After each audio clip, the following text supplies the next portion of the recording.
باستمرار بتصلي الكنائس من أجل الوحدة الكنسية، ولكن المهم حاجتين: إن احنا نصلي ونعمل من أجل الوحدة، وثانيا نعرف نصلي. هنا وأحب أن أذكر عبارة هامة وردت في لوقا إصحاح 11 آية 2، يا ريت تفتكروها. قالوا للسيد المسيح: علمنا أن نصلي، علمنا أن نصلي. تصوروا لما التلاميذ 12 يقولوا: علمنا أن نصلي. علمنا أن نصلي كما علم يوحنا تلاميذه. يعني الصلاة تحتاج لتعليم؟ أيوة تحتاج.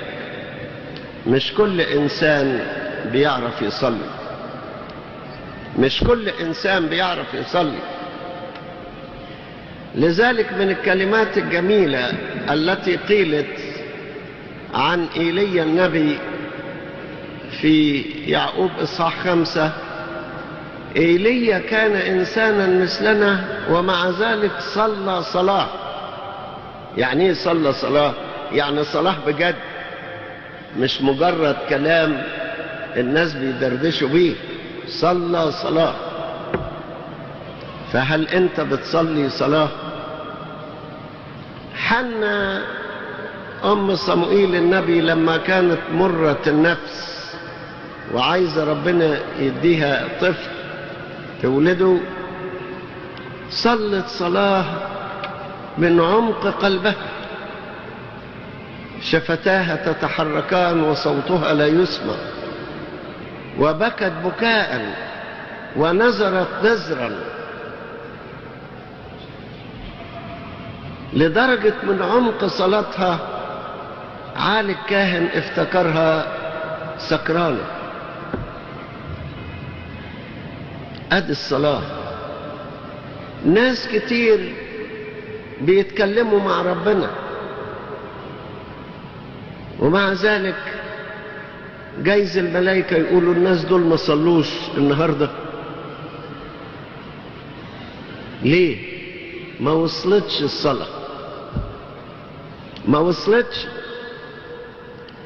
عشان كده احنا بنصلي وبنقول: فلتدخل طلبتي إلى حضرتك،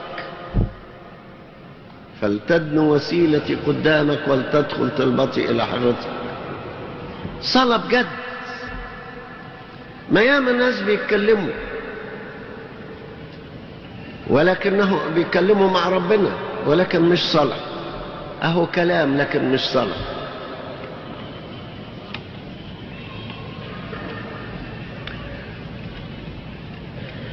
ومش كل صلاة مقبولة. طب ما هو الفريسي لما دخل الهيكل هو والعشار صلى صلاة أطول من العشار ولم تكن مقبولة. ما رحتش ربنا، ما وصلتش. والكتاب بيقول: ذبيحة الأشرار مكرهة للرب. صلاة غير مقبولة.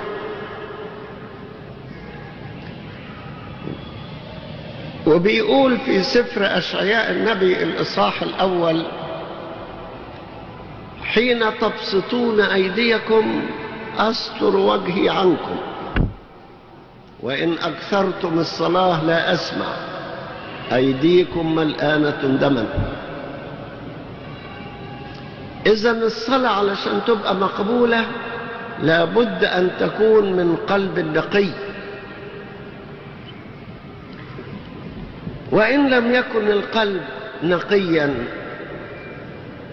على الأقل يقف منسحقا أمام الله، يقول مثلما قال العشار: ارحمني يا رب فإني خاطئ.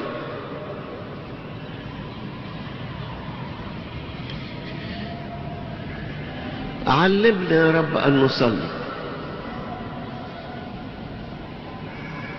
كما علم يوحنا تلاميذه. ازاي الصلاة دي اللي عايزين ربنا يعلمها لنا؟ أول حاجة في الصلاة أن تكون صلاة بخشوع باحترام أمام ربنا. عشان كده باستمرار أنا ما بوافقش أبدا على الناس اللي بيصلوا هم قاعدين. إزاي تصلي وانت قاعد؟ فين الاحترام قصاد ربنا؟ ده احنا بنقول له أنت هو الوقوف حولك، القيام يعني الوقوف، أنت هو الوقوف حولك الشاروبيم والصرافيم، الملائكة اللي بجناحين يغطون وجوههم وباثنين يغطون أرجلهم في خشوع أمام ربنا. لذلك احنا الكنيسة بتعلمنا أول ما نصلي نسجد إلى الأرض. هلما نسجد، هلما نطلب من المسيح إلهي، هلما نسجد، هلما نتضرع إلى المسيح مخلصنا، زي ما بنقول في الصلاة باكر. أو نقول أما أنا فبكثرة رحمتك أدخل إلى بيتك وأسجد قدام هيكل قدسك بمخافتك. هي الصلاة دي لعبة؟ ده شيء هين بسيط.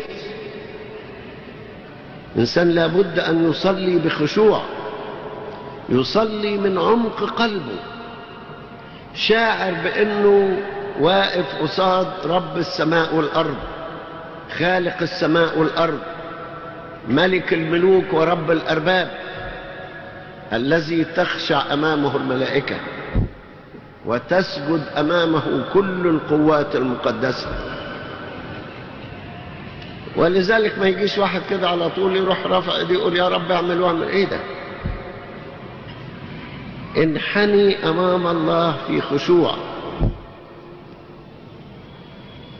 ولذلك أيضا احنا ما بنوافقش إطلاقا ان ناس يخشوا الكنيسة، يخشوا الهيكل بالأحذية بتاعتهم كما تفعل بعض الكنائس. لابد أن يشعر بهيبة المذبح وبقدسية المكان، زي ما ربنا قال لموسى اخلع حذاءك من رجليك، لأن المكان الذي أنت واقف فيه مكان مقدس. خشوع، صلاة تكون أولا بخشوع. لما يخشع جسدك تخشع روحك. لما أنت تسجد للأرض تجيلك المشاعر بتاعت هيبة ربنا. أسجد قدام قدسك بمخافتك. ولذلك لا نطلب فقط أن ينحني الجسد، وإنما أيضا أن تنحني النفس، تنحني الروح الإنسانية.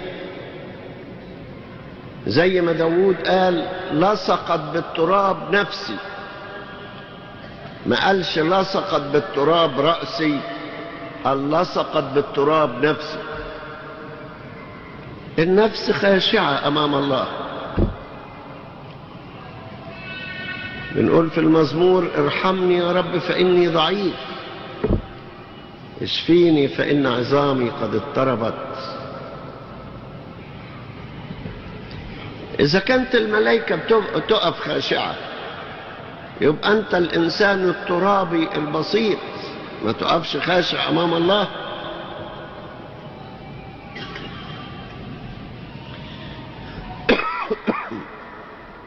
احنا لما بنصلي بنقول أبانا الذي في السماوات، ما بنفتكرش فقط إن هو أبونا، لا، ده الأب اللي في السماوات العالي.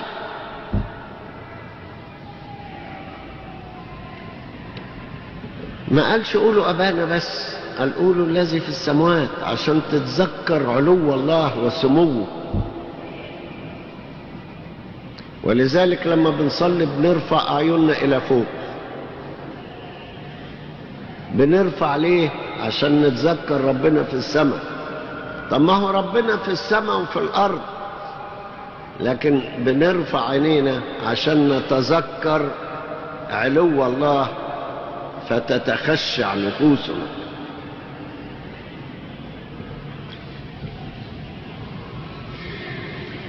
الكنيسة المقدسة بتعلمنا ان في بداية الصلاة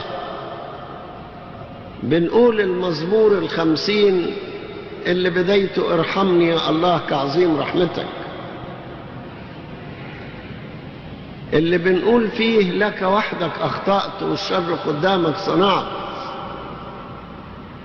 اللي بنقول فيه انضح علي بزوفاك فأطهر واغسلني فأبيض أكثر من السلك، عشان نتذكر إننا خطاه أمام الله فتنسحق نفوسنا وتتخشع. ده اللي مطلوب مننا علشان يبقى لينا المشاعر التي تليق بالصلاة.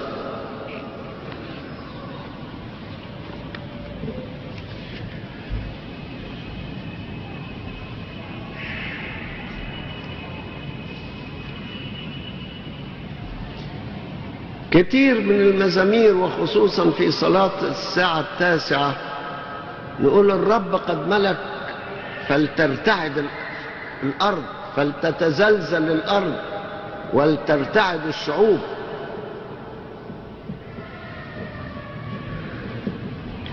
بنقول اسجدوا لله في دياره المقدسة. بنقول اسمه قدوس ومرهوب.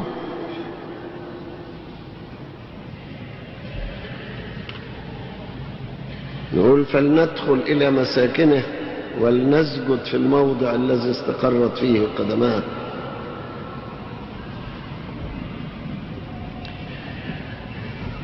لازم الإنسان يكون عنده مشاعر الخشوع، وإلا مش يفتكر إنه بيصلي، مش يفتكر إنه واقف قصاد ربنا.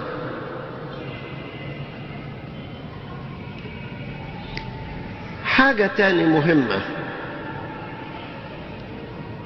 في الصلاة وهي أساسية جدا، إنك تشعر بأن روحك متصلة بروح ربنا. ولذلك كلمة صلاة باللغة العربية أحسن من مثيلتها مثلا في اللغة الإنجليزية. في الإنجليزي بنقول prayer to pray، يعني يطلب يتوسل حاجة زي كده. لكن في العربي بنقول صلاة، يعني في صلة بينك وبين ربنا، صلة كونتاكت بينك وبين ربنا. لذلك في أول القداس بنقول قفوا باتصال، خلي أرواحكم تتصل بروح ربنا، تشعر إنك واقف قصاد ربنا.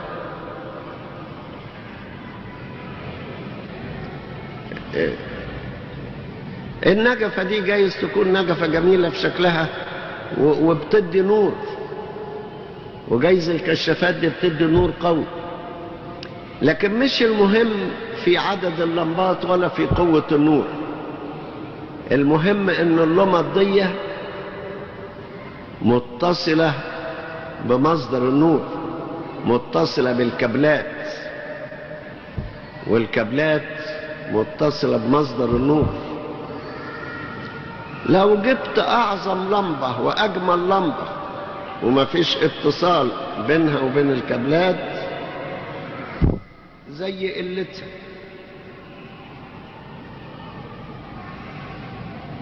اللمبة شمعة واحدة اللي متصلة بتدي نور أكتر منها، الشمعة تدي نور أكتر منها. إذا لابد تصلي باتصال، تشعر إنك متصل بربنا وإن روحك في صلة بينها وبين ربنا. إن ما شعرتش بكده ما تبقاش بتصلي. ما هو ياما ناس بيقولوا كلام كلام كلام لكن مش متصل بربنا. لو واحد متصل بربنا جملة واحدة تجيب نتيجة أكتر من 100 صلاة ما فيهاش اتصال. اللص التائب اللي جنب المسيح قال له إيه؟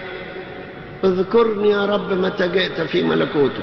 جملة واحدة نال بها وعدا بدخول الفردوس. جملة واحدة.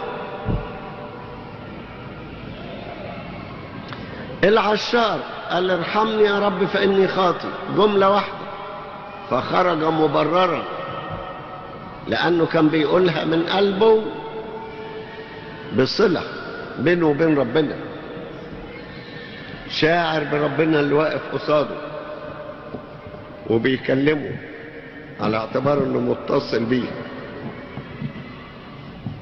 فهل انت عندك هذا الشعور وانت واقف تصلي؟ التلاميذ اللي صلوا من قلبهم تزلزل المكان، ارتجت الجدران من عمق الصلاة الموجودة. إذا صليت من قلبك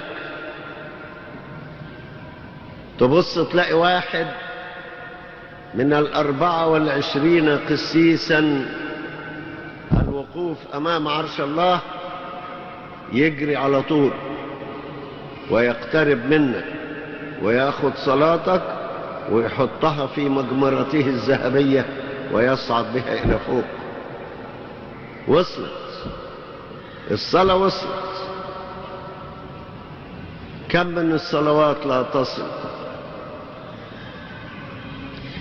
عشان تصل صلواتك لازم تصلي من قلبك، مش مجرد كلام في شفتيك. لأن المسيح وبخ أمثال هؤلاء وقال هذا الشعب يعبدني بشفتيه أما قلبه فمبتعد عني بعيدا. امتى تصلي من قلبك وقلبك يتصل بقلب الله وصلاتك تصعد إلى فوق؟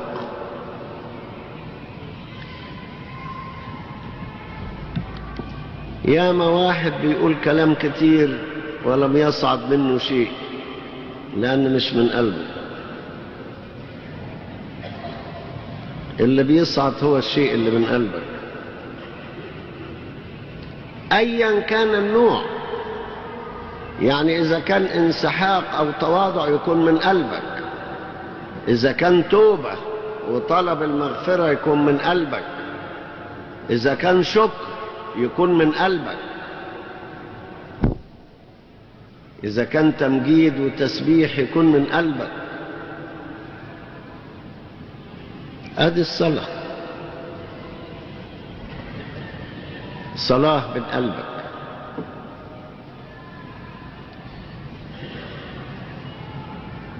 كمان الصلاة في جوهرها ليست طلبا وإنما حبا. بتكلم ربنا لأنك بتحب ربنا وتحب تتكلم معاه. شوفوا داود يقول ايه؟ باسمك ارفع يدي فتشبع نفسي كما من شحم ودسم. بيشبع.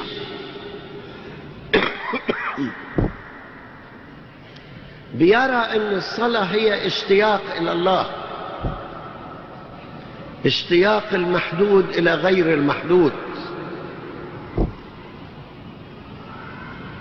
اشتياق النهر إلى المحيط الكبير الذي يصب فيه، اشتياق الأرض العطشانة إلى الماء. داود يصلي يقول له: عطشت نفسي إليك، متى أقف وأتراءى أمام الله الحي؟ كما يشتاق الأيل، يعني الغزال الكبير، كما يشتاق الأيل إلى جداول المياه، كذلك اشتاقت نفسي إليك يا الله. عطشت نفسي إلى الإله الحي. إيه العواطف دي؟ عواطف من قلبه، قلبه متصل بربنا، بيحب ربنا، بيتكلم معاه، بيتكلم معاه باشتياق، بيتكلم معاه في النهار وفي الليل. في النهار يقول له: أذكرك عشية وباكر ووقت الظهر. 7 مرات في النهار سبحتك على أحكام عدلك. بس في النهار يا داود يقولوا كمان لما رحت أنام كنت أذكرك على فراشك، وفي أوقات الأسحار كنت أرتل لك. بس على فراشك وأوقات الأسحار يقول له لا، الأسحار يعني الفجر.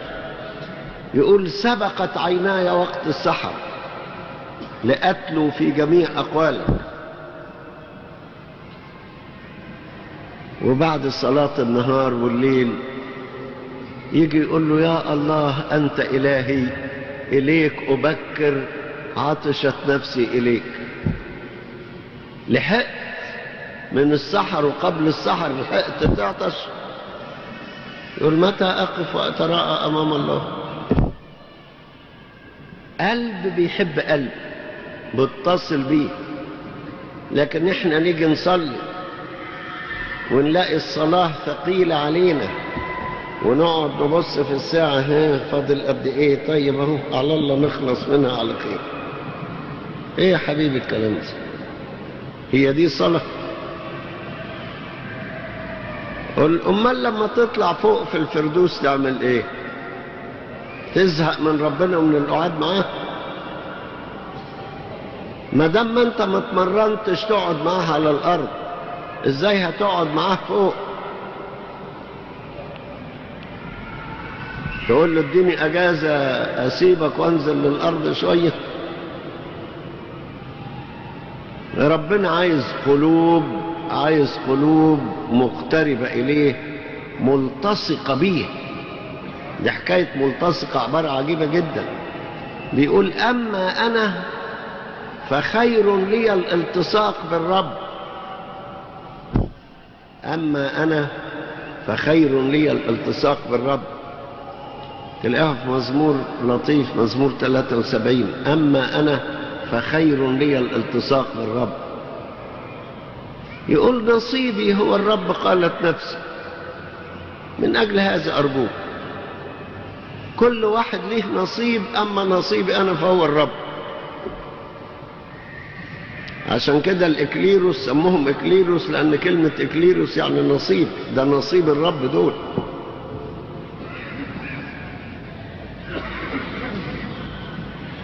فين الصلاة؟ هو مجرد كلام، مش كلام. لا، ماري إسحاق قال للناس اللي بيطولوا زي الكتبة والفريسيين اللي يقول لعلة يطيلون صلواتهم، قال: إذا حربت بهذا فقل: أنا ما وقفت أمام الله لكي أعد ألفاظا، أنا واقف أصلي، أنا واقف أصلي. صدقوني، صلاة واحدة من إنسان قديس ممكن تحل مشاكل كثيرة.